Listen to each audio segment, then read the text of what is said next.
Hello everyone, and welcome to the latest episode of You Deserve Fresh Lettuce. I am your co-host Rachel. And I'm Donna. And in this episode we're going to be talking about luck is in the eye of the beholder. Just like beauty. If you aren't doing so already, please follow us across all of our social media platforms at YDFL Podcast. And you can also check out your favorite podcast episode on any major podcast platform, including Alexa. You can ask Alexa. You can ask Alexa. If you want to watch all of the shenanigans, behind the scenes and everything, check us out on YouTube. Yes. To those of you listening in over 28 countries so far, as of today that we're filming this, thank you. Come on over to the comment section. We want to hear where you're listening from.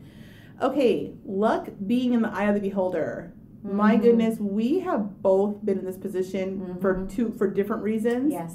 But let's get into it. I'm gonna have you lead the way. No, so this has always been one of those things, like, you know, when you're younger, you think like, if I just had this, I'd feel that luck that I see that person have, or if I just drove a BMW, or if I just drove a Mercedes, or if I just this, and everything's if you just, and then you get there, and then you think, it's supposed to make me feel this way, but it doesn't. But why? And it's this constant chase. And then I'll take it I'll even flip this.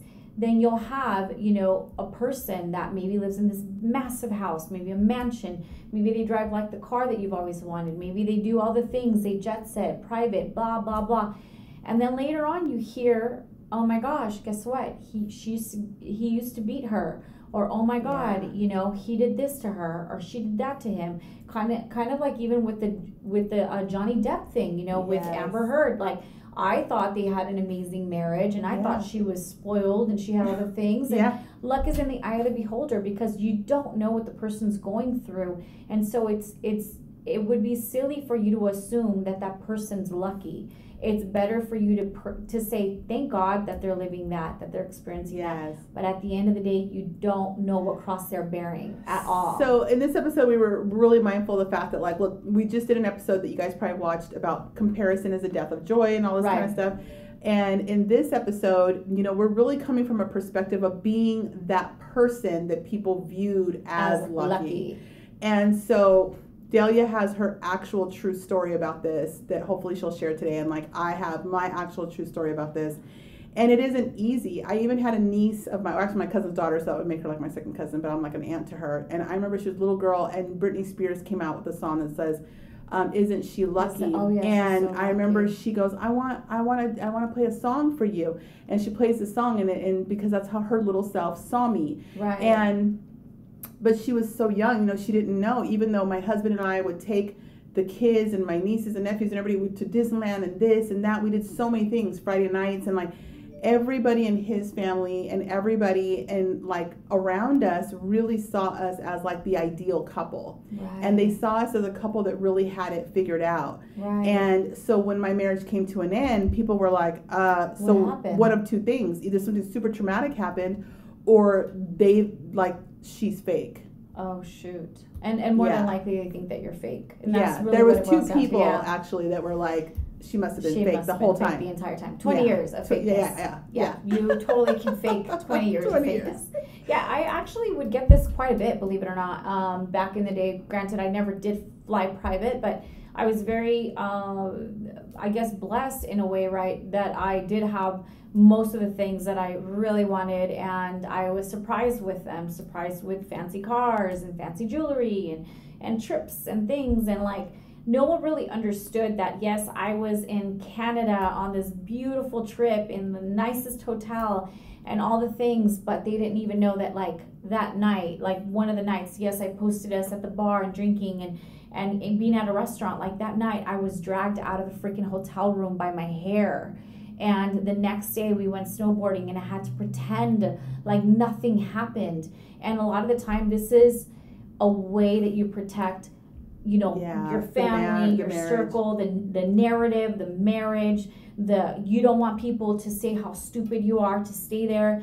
And you have the reasons why you stay there because you put excuses on, he was drinking, he normally doesn't act like that. Yep. Maybe I shouldn't have said that one thing I said, which could have just been like look the other way, or didn't look like long enough, whatever it is. You make excuses for it. Point is, nobody understood or knew that these are the things that I was going through. So of course I get the people looking at me like, you are so lucky. Yeah. And then I would tell them all the time though, because I'm very quick with it. And I'm like, luck is like beauty. Luck and beauty is like, luck is in the eye of the beholder.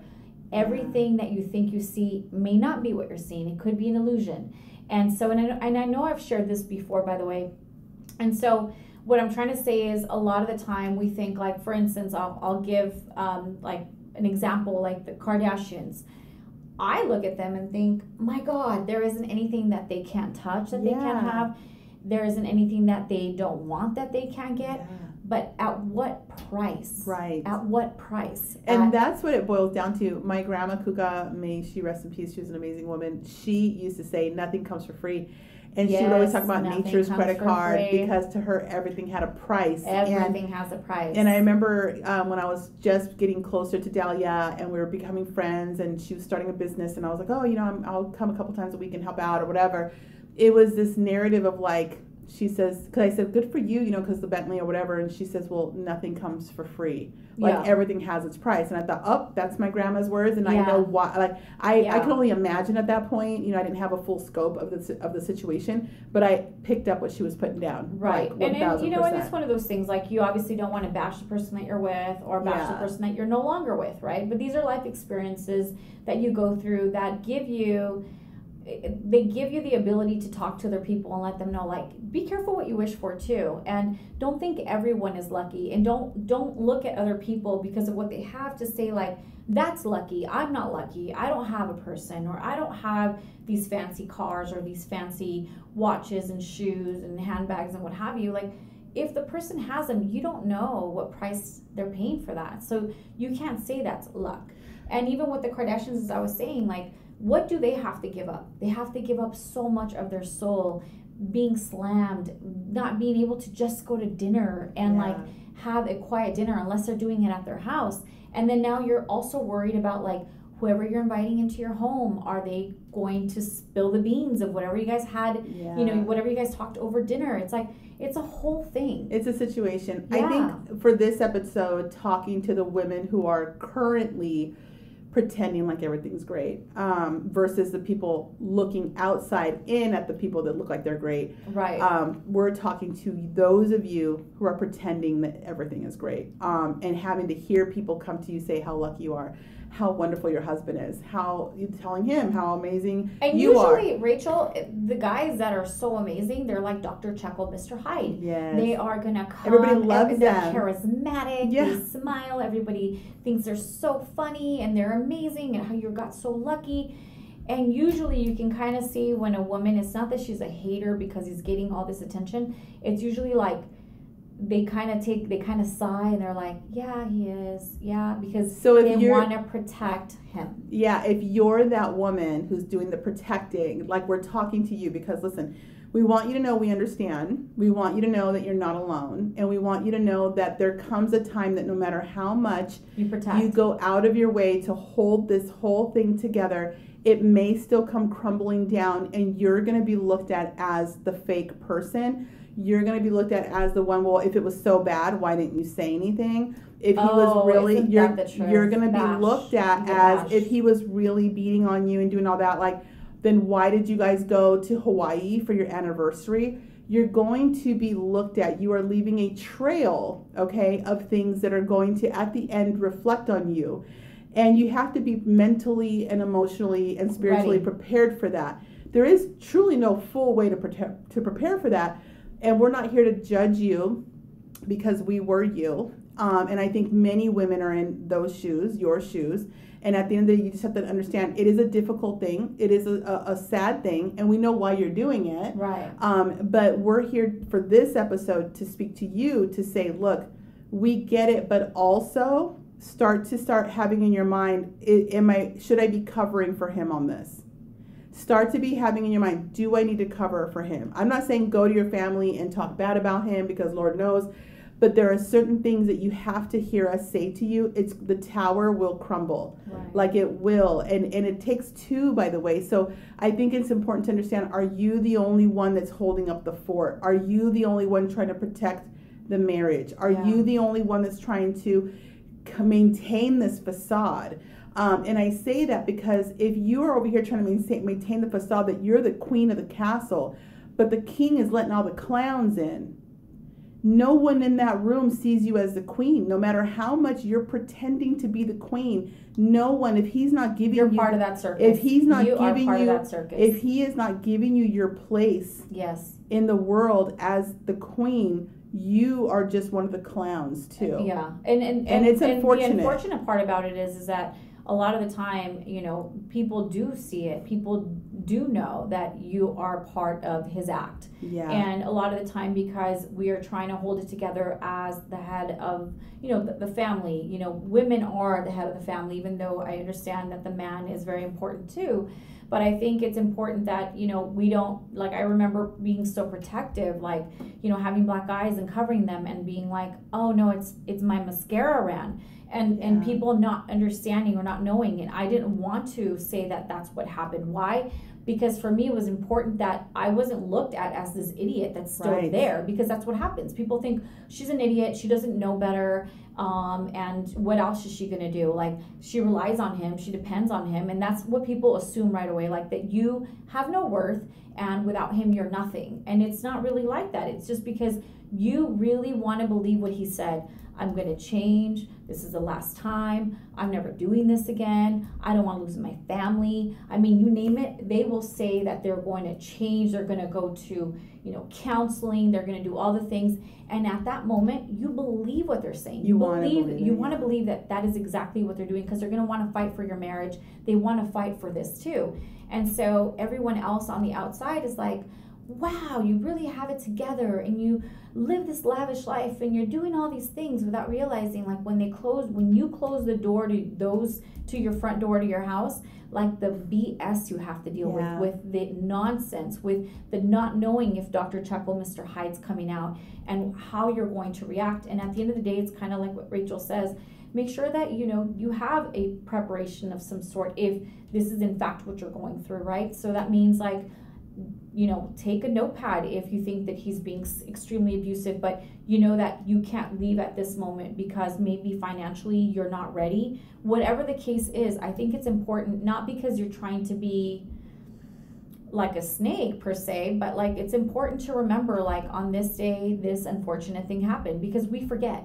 And we forget the things that are done to us, the dragging of the hair, the dragging through the freaking hallways. To go through hell for that one little spark of beauty in that moment, or that one little crumble of love, or whatever it is. But I want to just, I'm interjecting because I want to make sure before I forget. This is a very, like, important thing that I'm going to say that that you'll probably remember if it all falls apart. Hopefully it doesn't, but if it does, no matter how tightly you hang on or how much you pretend, no matter how much you pretend that things are good and you pretend to put on the show for people, it doesn't make it reality. You're not going to pretend your way to a happy outcome. You're not going to pretend your way or fake your way to a happy ending. It's just not reality. And I think the second part of that I want to just make sure I get in here is that it's okay to not have to make it look so great, because it's part of that pretending so much, hoping it becomes reality, that if you just keep it real a little bit. So for example, if someone says, oh my God, you're so lucky because he buys you flowers every Thursday, saying something like, you know, no marriage is easy, no marriage is perfect, you know, staying in that middle ground. Stop trying to pretend, like to overperform. And I think if you can get in that habit of just keeping it neutral, keeping it just very baseline, if it crumbles, okay, you at least kept it freaking right neutral. Here. It's none of their business, right? Yeah. But you weren't overacting. You weren't over faking. You weren't overdoing it. But I noticed that, haven't you noticed, so I've noticed this, that the people that are like, he's so wonderful, he's so amazing, and we did this and we do that, and they paint this fairy tale story, and then you're like, wow, I'm so happy for her.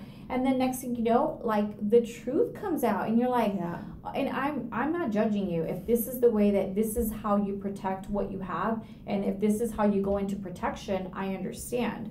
But I think what's shocking is when they're trying to sell you on the idea that their marriage is so perfect and he's Mr. Wonderful, and then the reality comes out that he's been beating her, that he cheats on her, that he does all these things. And then I think that's basically what this episode's about, is like, luck is in the eye of the beholder, because it's what you think you see, and it's not always what it's painted out to be. Sometimes it's a lot worse. Yeah, and I think if going back to the over celebrating what you have with him, when you know darn well it's not like that, you're rewarding someone for their bad behavior. This person gets to treat you badly and still get praised out in public for what a wonderful husband he is. He gets to treat you badly and still see you holding a smile and acting like everything's fine. You are rewarding bad behavior. But if you start to tone that down a little bit and bring it to more of a baseline reality, Mona Lisa status, you're not happy, you're not sad, it's nobody's business. But you're not going to be like this massive cheerleader that's just so, thrilled with everything in public, that so that he can get that reward about what an amazing husband he is for treating you badly. So right. You got to think of it almost like a child. And I'm not saying treat your husband like a child, but would you reward your child for pulling your hair and kicking and screaming or beating a hole in the wall? Would you do that? You know what I mean? Would you? I will share a quick story, and I kind of thought to or not to, but obviously, being married and then going through a divorce and doing all those things, and then people looking at me like I was so lucky while I was married, and then they're kind of looking at me like, oh my gosh, this really sucks because look at now how she's living or what she's doing. And at the end of the day, it's like, I don't care. Whatever you think of me is none of my business. That's always like my motto. And it makes me like move mountains. Like, what you think of me is none of my business. Yeah. I really don't care. But anyway, going into this story, we're all out to dinner, a bunch of girlfriends, great. Some of them are married, some of them are not. Here comes this girl, she comes in, husband buys her this beautiful big Valentino bag, and she's like, oh, my husband just bought this for me, I'm so spoiled. But the reality of it is that I know the reality of that. Like, he probably pulled her freaking extensions off, the week before, and this is his I'm sorry gift, and this was a continuous thing. And then the girl right in front of her just got a brand new SUV from her fiance. And it's not to bash, because I'm not giving any names out, but it's the non-reality that they build this story that like this is so perfect and everybody wants to be like me. I'm not jealous, by no means necessary, but my point is that sometimes people only want to share what they want to share, and don't think that she has it easier than me or I have it easier than her. I just say, you know what, God bless her if that's the way that life is going for her, like meaning he's buying her all the things, and I hope it's coming from the right place, and it's not like I'm sorry, I totally freaking effed you up last week, and like here's a handbag, shut up. Because honestly, I see that a lot more often than not. It is. And that is such a sad way to live. It is so many of you are living in a fake it to make it mindset, and that's not even great in business. It's not the greatest in business. It's somewhat effective in business, but when you sit there in your relationship and you are faking it to your friends and faking it to your family and faking it to Instagram, let me tell you something, no matter how much you fake it, it's not going to make it better. The thing that you're pretending it is. It's not going to make it the thing that you're pretending it is. And so at the end of the day, you coming out and acting so happy and so this, like, he's being rewarded. He's saying, I could be bad. I don't have to do good to get this happy wife. I can do all these things and be moody and a jerk and an abuser or whatever, an adulterer, whatever it may be that he's doing, a liar, a drug addict, whatever it is, and she's still good. She's good. I just hand her a couple peanuts. She'll crack them. She'll eat them, and she's gonna stay there, because otherwise, what is she gonna do? Where is she gonna go? She needs me. I mean, she's not gonna go anywhere, so I can literally do whatever I want. And if they do feel a little bit bad for what they did, then they'll just, depending on, the type of person that you're talking about. I mean, we're talking about maybe higher caliber men that are able to give, their significant other an SUV. Okay, that's different. But, there's I guess there's levels to it, but they might just, give you $100. Like, here, go get your nails done. Shut up. At the end of the day, sorry means changed behavior. Sorry is not an item given to you. Right. Sorry is changed behavior. A true apology that's a sincere apology translates as changed behavior. That's how it manifests. That's how it shows up. It doesn't show up as an expensive gift. The expensive gift should be the cherry on top of the changed behavior. And so even they can go to counseling and marriage, and they're just going to go through the motions. They're going to be on the golf course hitting balls going, oh gosh, she's dragging me to this therapist because, blah, blah, blah. For the guy, you're going to say, Rachel, well, then why would he do it if he's not trying to change? Because he doesn't want to lose half his ass or whatever in a divorce or whatever the situation in his mind is playing out. And not to mention cheaper to keeper situation. Cheaper to keeper, and if you have kids, of course, now you're thinking about how is that going to play out? Because most of the time the men do love their kids, and so they don't want to split up the family, and they know it's their wrongdoing, but they don't care because they're being selfish. And so at the end of the day, I think the message really here is, luck is in the eye of the beholder. So don't look at someone and think that you wish they had their life, or you wish that they, you can have more of their wealth or the cars or their body or their physique or their this or that. You do not know how or why or when or where they're getting this stuff. You have no idea. So I think that you just show up to the world the best that you can show up, and just be like, you know what, I'm happy with who I am, what I have, and God is good to me too. I lack nothing, and I'm not going to look at anyone and say they're lucky. I just say, okay, God bless them. I mean, and if you're a woman that's playing the character of the one who wants everyone to think she's lucky, this is for you. This is to say, cut the crap, kind of. Turn the temperature down on that. You don't need validation. You don't need validation from other women thinking you're lucky. You don't need it, because it's not the reality of the situation.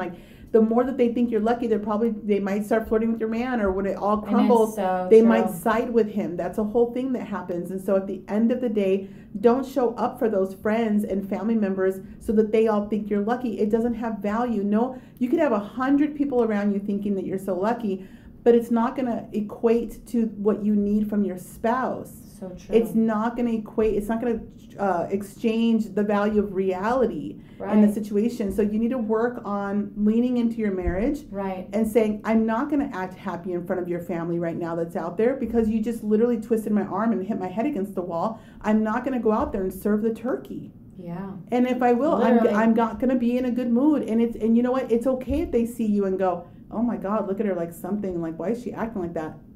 Maybe you should ask him. Yeah. Listen, oftentimes that happens too, Rachel. I know that we're about to close out, but oftentimes too it happens. I know from my personal experience, literally right before Christmas or Thanksgiving, or it's a big holiday and it's the biggest fights, right?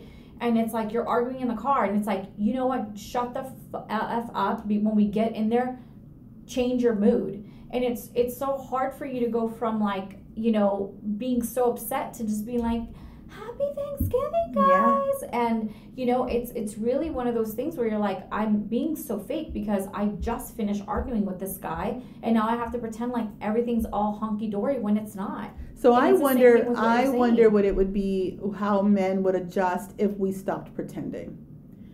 And that is my challenge. I've never not pretended in my marriage, in a sense, because at the end of the day, I felt like it was nobody's business, and I didn't want to be this negative person, and I didn't want to be the one to make a fuss.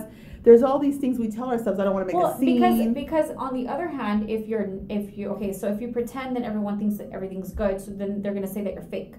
And then if you don't pretend, then they're going to say, then if you're not happy, then why are you there? Yeah. So now it goes back to, then why are you there? And that's the Mona Lisa. It's a catch-22 thing, And that's that Mona Lisa zone I talk about. You know what I mean? Not excited, not depressed. Not excited. It's none of their business. It doesn't have to be hey, if you're not in a great mood because of what he did, there is a time and a place, and you don't gotta be, whatever. But you don't gotta overdo it, and you don't gotta overact, and you don't gotta overcompensate, because he doesn't deserve that, because your joy and everything is really a reflection of him. Yeah. But yet you're giving him all the glory and all the reward and making him look like a hero. When he's not. They're not looking at you going, she's such a wonderful person, she's always happy. They're thinking she's happy with him. Right. He makes her happy. All right, that's guys. not always the case. So anyway, we have fresh episodes every Tuesday, so go ahead and check us out. And we have tons of episodes in there, so it's binge-worthy. And so at the end of the day, just remember that you deserve fresh lettuce. Fresh lettuce. Cheers.